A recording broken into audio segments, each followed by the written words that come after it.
The alarm rang soft and low through the ship. Scout Commander Tallies lifted his head from the navigation screen and felt his 4 eyes narrow. In 20 years of service to the Galactic Union, he had never seen readings like these. "Commander," said his sensor officer, a young named whose insect legs clicked nervously against the metal floor.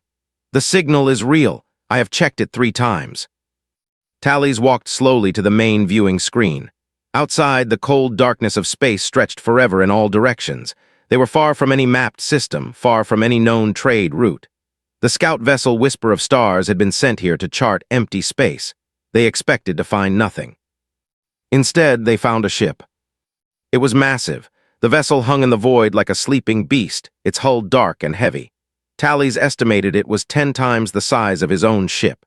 Strange symbols covered its surface in a language no Union database could identify. "Life signs?" Tallies asked. Santeni twitched. "Yes, Commander, hundreds of them, but the readings make no sense." Tallies moved closer to the screen. "Explain." "The internal atmosphere of that ship," said slowly, as if he could not believe his own words, "matches a Class III. Oxygen levels are toxic. Gravity is crushing. Temperature shifts by 40 degrees between sections. No known spacefaring species could survive inside that vessel for more than a few minutes." Tallies felt cold fear crawl up his spine. Class III were the stuff of nightmares, planets so hostile, so brutal, that evolution turned every living thing into a weapon. The Galactic Union had strict laws about such worlds. They were marked on star maps with red warnings: no contact, no landing, no exceptions. Yet someone had built a ship that carried us conditions inside it. Someone was living in there. "Send a probe," Tallies ordered. The small drone launched from the Whisper of Stars and crossed the empty space between the 2 vessels. It found an opening in the large ship's hull and entered. Tallies and his crew watched the footage in silence. The interior of the ship was bright and warm. Metal corridors stretched in all directions, marked with more of those strange symbols. And walking through those corridors were creatures unlike anything Tallies had ever seen. They stood on 2 legs. They had 2 arms, 2 eyes, flat faces with soft skin. They wore simple clothing in various colors. Some carried tools. Some carried cups of hot liquid. One of them laughed at something another said, the sound strange and musical. These creatures moved freely through an environment that would kill Tallies in seconds. They did not wear protective suits. They did not struggle to breathe. They looked comfortable. "What are they?" whispered Myra, the pilot. Her gaseous form flickered with anxiety, shifting from blue to gray. Tallies did not answer. He could not answer. His mind refused to accept what he was seeing. The probe continued deeper into the ship. It passed a room where several creatures sat together eating food. Tallies watched them tear into the cooked flesh of other animals with their flat teeth. His stomach turned. Predators. These creatures were predators. Another room showed creatures lifting heavy metal objects over and over again, their muscles straining, their faces twisted with effort. They were deliberately damaging themselves, training for combat, building strength for violence. In another section, a creature lay completely still on a soft platform, eyes closed, chest rising and falling slowly. It was unconscious, vulnerable, yet no other creature attacked it. Others walked past it as if this was normal behavior. "They sleep," said, his voice filled with horror. "They become completely unconscious for hours at a time. Any predator could kill them." "Perhaps," Tallies said quietly, "they are the predators." He made a decision. It went against every protocol, every safety rule, every instinct in his body. But Tallies had not become a scout commander by running from the unknown. "Open a communication channel," he said. The signal went out. For a long moment, nothing happened. Then the screen flickered and a face appeared. It was one of them. A female, Tallies guessed, with black hair pulled back from her face and dark eyes that seemed to look straight through him. She spoke in a language he did not understand, then paused. A moment later, she tried again, this time in broken galactic common. "This is Captain Park of the Earth vessel Horizon's Edge," she said. Her voice was calm and steady. "We come in peace. Do you require assistance?" Tallies blinked all 4 of his eyes. His crew stood frozen around him. They had just discovered a ship full of creatures, beings who lived in conditions that would kill most species in the galaxy. And the first thing their captain did was offer help. "I am Scout Commander Tallies of the Galactic Union vessel Whisper of Stars," he replied carefully. We detected your ship and came to investigate. We mean you no harm. The female called smiled. The expression transformed her face, made it warmer somehow. We are explorers, she said. Like you, I think, we have traveled very far from our home. This is our first contact with other intelligent life. Tallies exchanged looks with his crew. First contact. These creatures had never met another species before. They were alone in the universe until this moment. Your ship, Tallies said slowly. The conditions inside, how do you survive? Tilted her head, looking confused. Survive? This is normal for us. Earth, our home, has similar conditions. Is there a problem? Similar conditions. Their home planet was a class III. They did not just survive those conditions. They evolved in them. They thrived in them. For them, crushing gravity and toxic oxygen and extreme temperatures were simply home. Tallies felt something he had never felt before in all his years of exploration. He felt small. He felt fragile. And somewhere beneath the fear, he felt a strange curiosity. Captain, he said, I believe we have much to discuss. Would you be willing to meet? The human female smiled again. We would like that very much, Commander Tallies. We have been traveling for a long time. It will be nice to finally meet our neighbors. Neighbors? She called them neighbors. As if the vast emptiness of space was just a fence between friendly houses. As if meeting alien life was no more frightening than waving hello to someone across the street. Tallies ended the communication and turned to his crew. Their faces reflected his own shock. The universe had just become a much more interesting place, and a much more terrifying one. Prepare a boarding team, he said quietly. Full protocols, we are about to meet humanity. The airlock hissed open and Tallies stepped into hell. Every sensor in his suit screamed warnings. Oxygen levels critical, gravity exceeding safe parameters, temperature dangerously high. His suit was rated for volcanic planets, for the most hostile environments the Galactic Union had ever encountered. Inside the human ship, it struggled to keep him alive. Behind him and 2 other crew members followed. Their movements were slow and careful. The gravity alone made each step feel like walking through thick mud. And there, waiting for them in the corridor, stood the humans. Tallies counted 5 of them. They wore no protective gear. They stood straight and tall despite the crushing gravity. They breathed the toxic air as easily as Tallies breathed the filtered atmosphere inside his suit. The one in front stepped forward. She was the captain, Park. Up close, Tallies could see details the probe had missed. Small scars on her hands, lines around her eyes from years of smiling and frowning. The confident way she carried herself, like someone who had faced danger many times and survived. Welcome to the horizon's edge, said. Her galactic common had improved. Someone must have been working on translations. We are honored to have you. Tallies tried to speak, but the weight of the gravity pressed on his chest. Noticed immediately. Her eyes widened with concern. She said, turning to a smaller female beside her, They are struggling. The one called moved quickly. She had a kind face and gentle hands. Tallies later learned she was the ship's medical officer, a healer. She looked at the readings on her own device and nodded. Captain, the gravity and oxygen are hurting them. We need to adjust. Did not hesitate, do it. Within minutes, the humans changed their own ship for their guests. The gravity lowered. The oxygen thinned. The temperature dropped. Tallies watched the human crew members shift uncomfortably as their environment became hostile to them instead. One young male, tall with broad shoulders, rubbed his arms against the cold. Another female took deeper breaths to get enough oxygen. They said nothing. They complained about nothing. They simply accepted the discomfort so their guests could survive. Tallies had studied thousands of species across the galaxy. He had never seen anything like this. Thank you, he said, his voice steadier now. You did not have to do that. Smiled, you are our guests, of course we did. A male stepped forward and introduced himself as Lee, the first officer. He was tall even by human standards, with a serious face and sharp eyes. He offered to show them the ship. The tour that followed was the most disturbing experience of Tallies' life. They passed through a room where humans prepared food. Tallies watched them cut the flesh of dead animals and cook it over open flames. The smell filled the corridor. Several humans ate as they walked, tearing into cooked meat with their flat teeth, juices running down their chins. Your species, Tallies said carefully, consumes other creatures. We eat many things, explained. Plants, animals, fungi, our bodies need various nutrients to survive. Predators and foragers, adaptable, willing to eat anything that provided energy. On a such flexibility would be necessary. The weak died, the adaptable survived. They visited the exercise room next.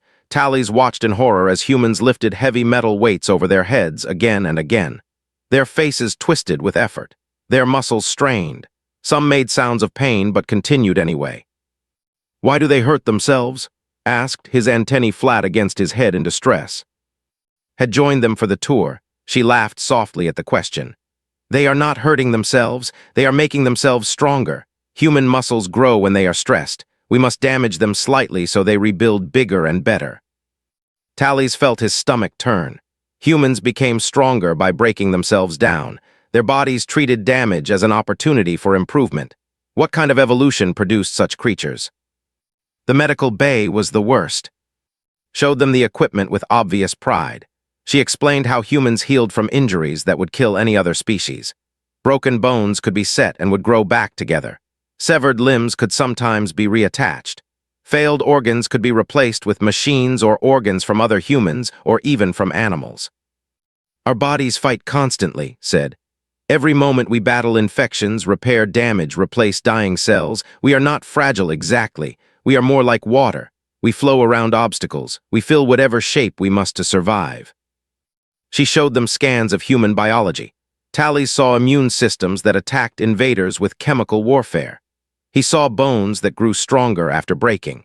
He saw brains that could rewire themselves after injury, finding new paths around damaged areas. "Your species," Tallies said slowly, "is designed to be damaged and to recover." Nodded, "Earth is not a gentle place.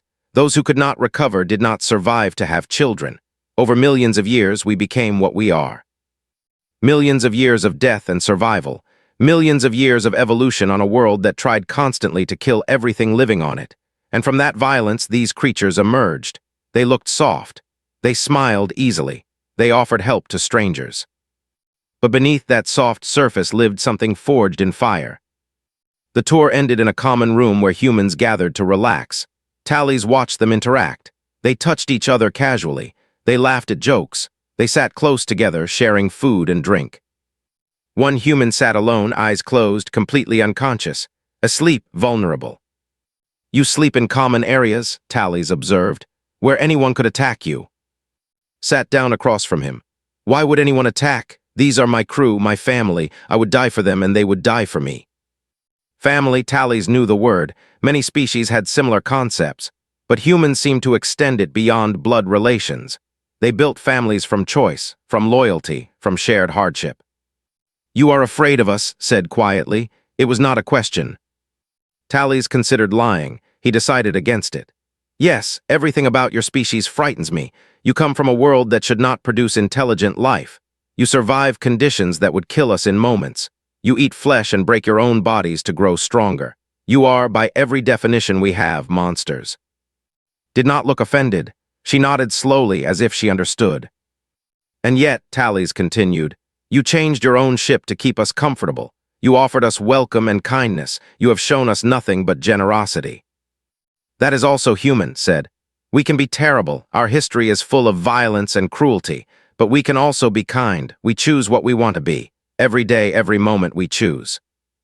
Tallies looked at this creature from this predator who offered peace, this monster who chose kindness. He realized then that humanity was not simply dangerous. Humanity was something far more complicated. They carried the capacity for great destruction and great compassion in the same fragile bodies. And somehow, that made them more frightening than anything Tallies had ever encountered. "I think," he said finally, "the Galactic Union needs to know about you." Smiled. "We were hoping you would say that." 3 days had passed since Tallies boarded the human ship. 3 days of careful conversation, cultural exchange, and growing understanding. The fear had not disappeared, but it had become something else, something like respect. Then the alarm sounded. Tallies was in the human common room when every light turned red. Human crew members jumped to their feet, their relaxed expressions replaced instantly with focused intensity. Captain's voice came through the ship's speakers, calm but urgent. "All hands to emergency stations. Solar flare detected. Radiation wave incoming, 12 minutes to impact. Tallies felt his blood freeze. He knew about solar flares, every did. A burst of radiation from an unstable star could cook an unshielded ship and everyone inside it.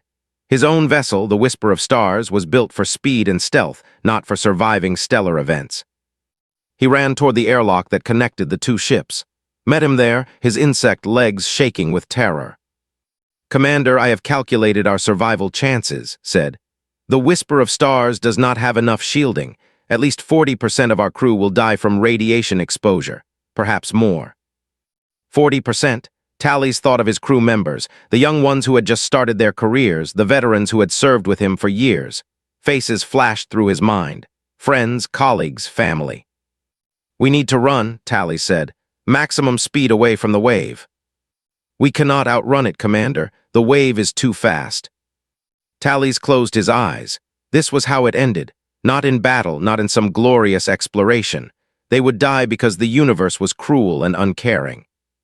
A hand touched his shoulder. He opened his eyes and found standing beside him. "Commander Tallies," she said, "come with me to the bridge." He followed her through the corridors of the horizon's edge. Humans rushed past them, moving with purpose and speed. No one screamed, no one cried. They had a job to do, and they did it. The bridge was controlled chaos. Officers shouted numbers and coordinates. Screens displayed the approaching radiation wave, a wall of death moving toward them at impossible speed. First Officer Lee turned to the captain. 9 minutes to impact. The human ship can survive this. Our shielding will hold, but the vessel. He did not finish the sentence. He did not need to. Looked at the main screen. She looked at Tallies, and then she made a decision that changed everything. "Navigation," she called out. "New course, put us between the radiation wave and the Whisper of Stars."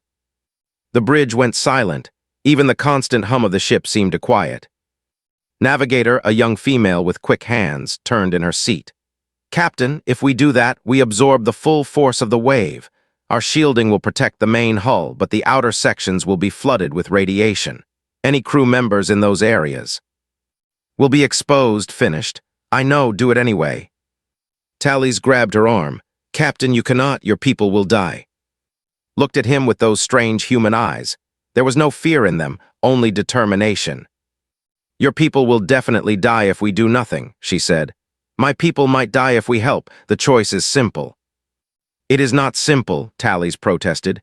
"You do not know us, you owe us nothing." Smiled, and there was something sad in it. "Commander, I have read your ship's records. You have a crew of 47. 19 of them have children waiting at home. 8 are the sole providers for their families. You have a young officer who just got married 3 months ago." She paused. "We looked at your files because we wanted to understand who we were meeting. Now we know." She turned back to her crew. "All hands prepare for radiation exposure. Non-essential personnel to the shielded core. Everyone else hold your positions." Engineer's voice came through the speakers. "Captain, I can reinforce the outer hull sections. It will reduce exposure for the crew stationed there." "How long do you need?" "Longer than we have. I will work until the wave hits." "If you are in those sections when the wave arrives." "I know, Captain, I will be fast." The ship began to move. Tallies watched as the horizon's edge positioned itself between the incoming death and his helpless vessel. The humans were using their own bodies as a shield. He found in the medical bay, preparing treatments for radiation sickness. Her hands moved quickly, setting up beds and organizing supplies. "Why?" Tallies asked her. "Why would you do this for us?" Paused in her work. She looked at him with those kind eyes that had first welcomed him aboard this ship. "Because we can," she said simply. "Because we might survive this and you definitely will not, because that is what humans do for people who need help. We are not people, we are aliens, different species, different worlds." Shrugged. "Different is not wrong, different is just different. You are alive, you think and feel and love, that makes you people to us." The countdown continued, 6 minutes 5-4. His voice came through the speakers again. "Hull reinforcement complete, returning to the core." "How much time?" asked. "Maybe 30 seconds more than I have, Captain." The entire bridge held its breath. Tallies watched the radiation wave approaching like a wall of fire in space. He watched location marker on the ship's internal display, a small dot racing through corridors towards safety. The wave hit.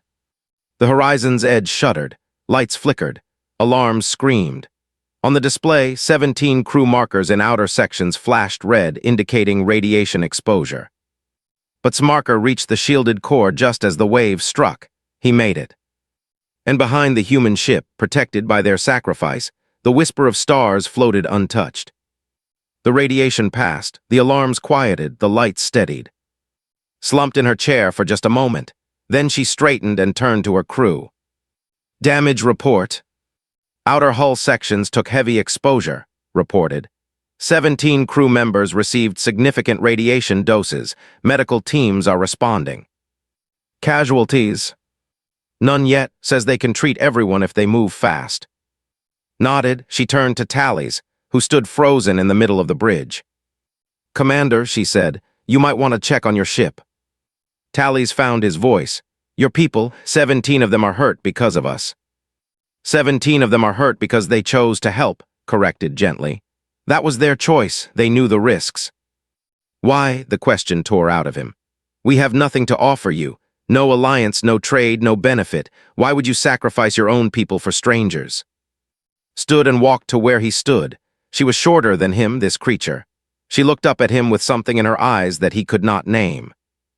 Because that is who we choose to be, she said. Because on our world we learned long ago that the only way any of us survives is if we help each other. Because kindness is not weakness. It is the greatest strength we have. Tallies thought of his own people. He thought of the Galactic Union and its careful politics, its endless calculations of profit and loss. He thought of how easy it would have been for humanity to do nothing, to let strangers die and call it wisdom. They did not do that. They could not do that. Something in their nature would not allow it. The Galactic Union needs to know about you, Tallies said again. But this time the words meant something different. This time they meant hope. The council chamber of the Galactic Union was the largest enclosed space Tallies had ever seen. It stretched upward like the inside of a mountain, filled with floating platforms where representatives of 1,000 species gathered to decide the fate of worlds. Today, they would decide the fate of humanity. Tallies stood on the central platform, the place where witnesses gave testimony. Above him, around him, thousands of alien eyes watched and waited. The chamber hummed with whispered conversations in hundreds of languages. Scout Commander Tallies, boomed the voice of the High Speaker, a massive crystalline being that pulsed with inner light. You have brought news of a new species. A species from a class III. The Council will hear your report. Tallies took a deep breath. He had spent 3 months preparing for this moment. 3 months since the radiation storm. 3 months of traveling with the horizon's edge, learning about humanity, preparing to introduce them to the galaxy. Honored Council, he began. What I am about to tell you will frighten you. I ask that you listen until the end. He told them everything. He described the ship with its deadly atmosphere. He explained human biology, their predator nature, their ability to heal from wounds that would kill other species. He showed them footage of humans eating meat, lifting weights, sleeping in vulnerable positions. The chamber erupted in chaos. Shrieked a representative. They must be contained, quarantined. They are too dangerous to roam free. Predators among us, whistled a delegate, their gaseous form darkening with fear. They will hunt us. They will consume us. There are legends, rumbled an ancient, its rocky body grinding with each word. Stories from before recorded history, who rose to power and devoured entire civilizations. We cannot allow history to repeat. Tallies waited for the noise to quiet. It took a long time. I understand your fear, he said when he could finally be heard. I shared it. When I first boarded the human ship, I believed I was walking into the den of monsters. Everything I knew about told me these creatures should be violent, savage, and cruel. He paused. I was wrong. He told them about the radiation storm. He described how the humans had shielded his ship with their own, how 17 crew members had accepted radiation exposure to save aliens they had just met. He showed them footage of treating his crew members, of offering comfort to frightened officers, of running through deadly corridors to reinforce the hull. They saved us, Tallies said. They did not hesitate, they did not calculate the cost or measure the benefit. They saw people in danger and they helped. The chamber was quieter now, but doubt still hung in the air like smoke. "Pretty words," said the representative, "but actions in a single moment do not define a species. What of their history? What violence lies in their past?" A new voice answered. It came from the entrance of the chamber, where a small group of humans had been waiting. "Our history is soaked in blood." Ambassador Shin walked slowly to the central platform. She was old by human standards, her hair silver, her face lined with years. But she moved with dignity, and her voice carried clearly through the vast space. "May I address the council?" she asked. The high speaker pulsed with light. "You may." Looked up at the thousands of watching representatives. She did not flinch from their gaze. "You are right to be afraid of us," she said. "Our history gives you every reason for fear. We have fought wars that killed millions of our own kind. We have built weapons capable of destroying our entire planet. We have committed acts of cruelty against each other that I cannot describe without shame." The chamber stirred uneasily. This was not what they expected. "We are capable of great evil," continued. "This is the truth. I will not hide it from you, but I stand here today because we are also capable of something else." She reached into her robe and pulled out a small device. With a touch, she projected images into the air above her, images of Earth. "This is our world," she said. "You call it to us it is home. It has tried to kill us in every way possible. Earthquakes that swallow cities, floods that drown nations, diseases that wipe out populations, ice ages and heat waves and storms that level mountains." The images shifted. Now they showed humans not fighting but helping, people pulling strangers from rubble after earthquakes, doctors traveling to distant lands to treat the sick, firefighters running into burning buildings to save lives. "Every disaster taught us something," said. "Every crisis showed us that we survive better together. Alone, we are fragile. Together, we are strong. This is the lesson our forced us to learn." She lowered the device. The images faded. "We did not survive our world by being the strongest or the fastest or the most violent. We survived by helping each other, by building communities, by choosing compassion when cruelty would have been easier." She looked directly at the representative who had called for quarantine. "You fear what we might do if we turn our capacity for violence against you. That fear is reasonable. But consider this, we have nuclear weapons on Earth. We have had them for over 300 years. We have not destroyed ourselves. We made a choice. We continue to make it every day." She turned in a slow circle, addressing the entire council. "We come to you not as conquerors but as neighbors. We bring gifts, not weapons." She listed what humanity offered: medical technology that could cure diseases ravaging the colonies, agricultural methods to feed starving worlds, engineering techniques to help the build on unstable planets, knowledge freely shared with no demand for payment. "We ask only one thing in return," said. "Friendship, the chance to learn from you as you learn from us, the opportunity to prove that our capacity for kindness is greater than our capacity for destruction." The chamber was silent now. The fear remained, but something else had grown beside it. Curiosity, hope, the faintest beginning of trust. "The council will deliberate," the high speaker announced. "The human delegation will wait outside." The vote took 3 hours.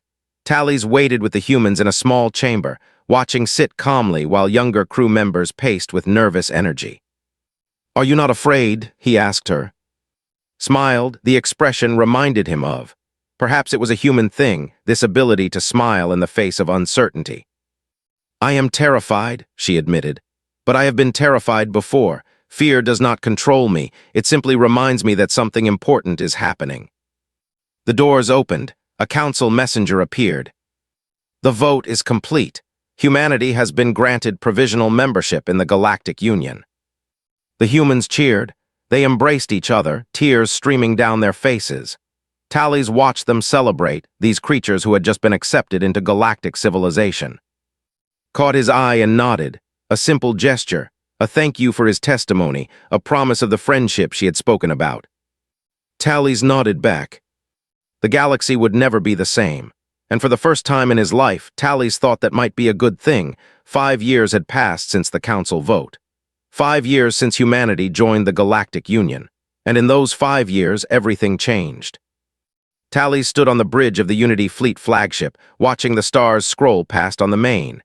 He wore a new uniform now, one that combined design with human touches.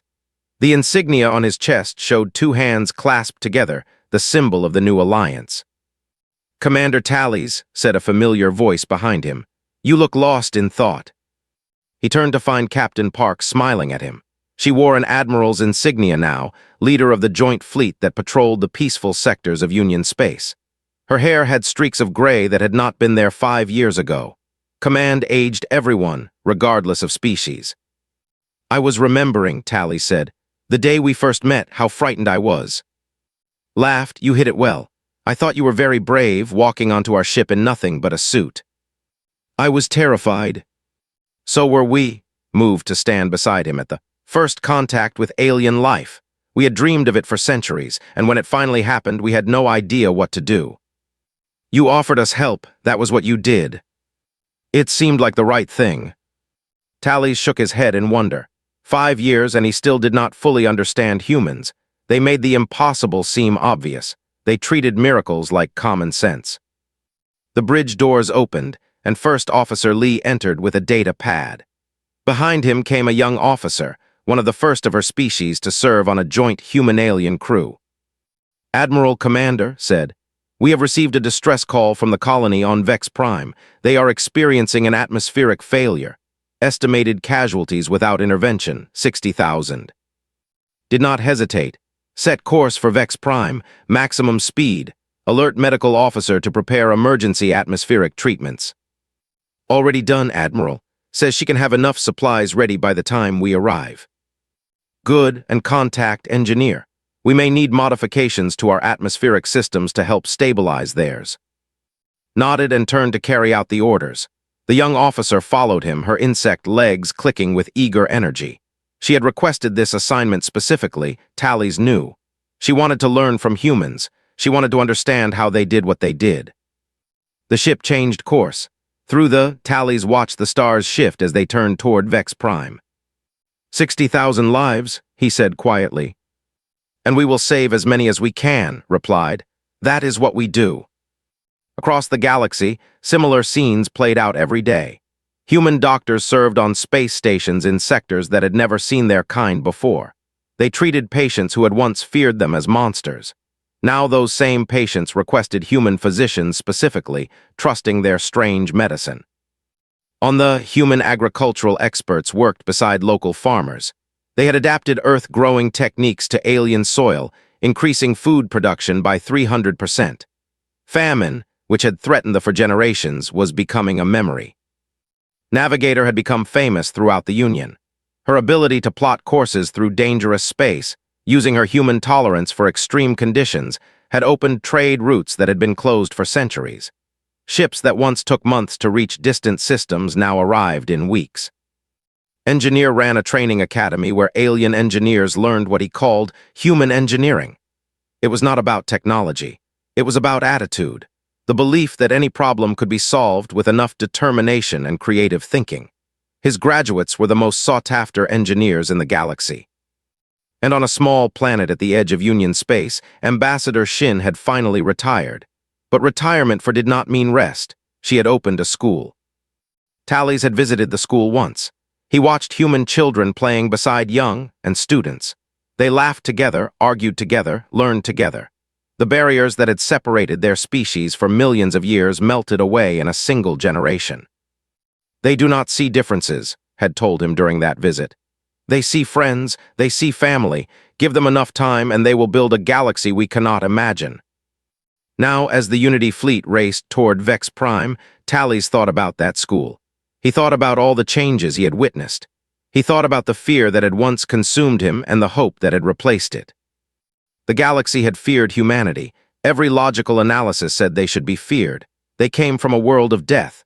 They ate flesh and broke themselves to grow stronger. They could be violent beyond measure. But they had chosen a different path. They had taken all that strength and turned it toward kindness. They protected instead of conquering. They healed instead of harming. They built instead of destroying. His voice came through the ship's speakers. "Admiral, Commander, Medical Bay is ready. We can treat up to 5,000 patients at a time. I have also prepared portable atmospheric units that our crews can deploy on the surface." "Excellent work," said. Prepare your teams for immediate deployment when we arrive. Already done. Engineers will assist with the technical work. Has calculated an approach path that will get us there 6 hours ahead of schedule. Tallies listened to the humans coordinate their rescue effort. They moved like a single organism, each part supporting the others. This was what they meant by family. This was what they meant by kindness as strength.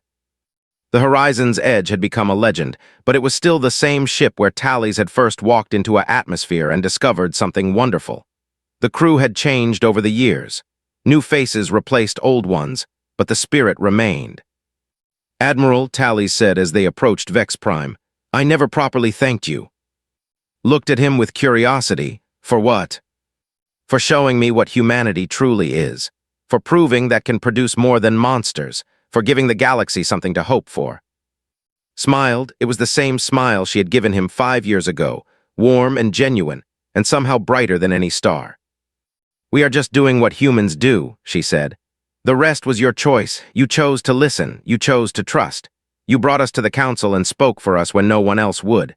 The galaxy's hope belongs to you as much as us. The ship dropped out of faster-than-light travel. Vex Prime appeared on a blue-green world with patches of gray where the atmosphere was failing. 60,000 lives hung in the balance. Straightened her uniform. All hands prepare for rescue operations. The crew moved to their stations. Human and alien worked side by side, united in purpose. They were about to perform a miracle. For them, it was just another day.